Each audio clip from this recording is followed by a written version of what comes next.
বিদেশি বিনিয়োগ, সরাসরি বিনিয়োগ, তারপরে ক্যাপিটাল মার্কেটে বিনিয়োগ, ফান্ড ম্যানেজারদের বিনিয়োগ, সবাই আসছে।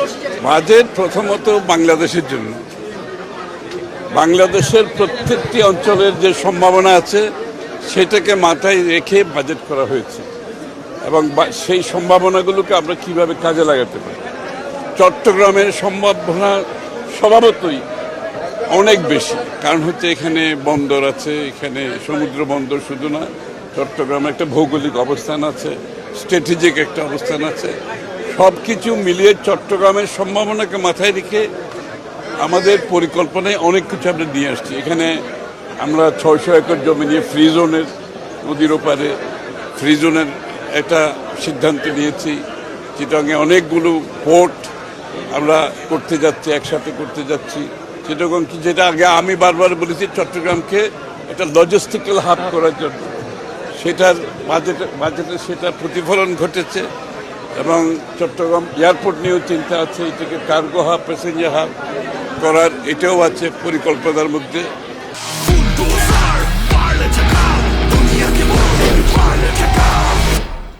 সার্বিকভাবে এবং এখানে Chinese zone, Chinese economic zone হতে যাচ্ছে এবং ঢাকা চট্টগ্রাম লিঙ্কের জন্য যে লাকসামের যে বিষয়টা আছে, তো 2 ঘন্টা ট্রাভেল টাইম যাতে কমে আসে ট্রেনের, সেটাও বলা আছে।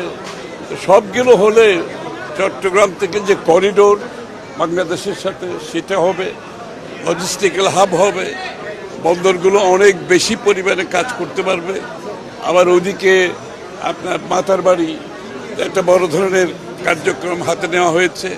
সব কিছু মিলিয়ে এই অঞ্চলে যে অর্থনৈতিক সম্ভাবনা আছে, যে লজিস্টিক্যাল সম্ভাবনা আছে, সবগুলোকে মাথায় রেখে বাজেটে পরিকল্পনা করা হয়েছে। এটা তো দীর্ঘমেয়াদী ব্যাপার, এটা কয়েক বছর সময় লাগবে।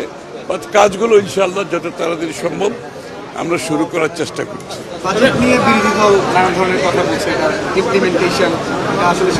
নিশ্চয়ই আমার মনে হয় ইমপ্লিমেন্টেশন, এত বড় একটা বাজেট একটা কঠিন সময়ে, যে আমরা যেটা বিগত সরকারগুলো থেকে ইনহেরিট করেছি, মধ্যপ্রাচ্যের যুদ্ধের কারণে যেটা ক্ষতিগ্রস্ত হয়েছে, অর্থনীতিতে এখন খুবই খারাপ অবস্থায় আছে।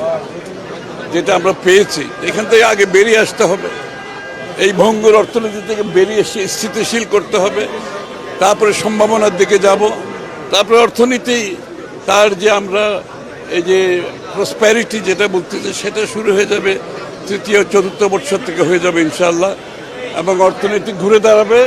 বাংলাদেশ তার যে সম্ভাবনাকে সেটা পুরোপুরি কাজে লাগিয়ে আমরা বিশ্বের অন্যতম অর্থনীতিতে পরিণত হওয়ার $1 ট্রিলিয়ন অর্থনীতির যে আমরা যে ফোরকাস্ট করেছি, সেদিকে আমরা এগিয়ে যাবো ইনশাআল্লাহ।